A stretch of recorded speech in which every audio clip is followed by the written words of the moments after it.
أعوذ بالله من الشيطان الرجيم.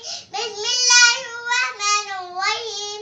ألف لام ميم. ذلك الكتاب لا ريب فيه هدى للمتقين الذين يؤمنون بالغيب ويقيمون الصلاة ومما رزقناهم ينفقون والذين يؤمنون بما أنزل إليك وما أنزل من قبلك وبالآخرة هم يوقنون أولئك على هدى من ربهم وأولئك هم المفلحون. إن الذين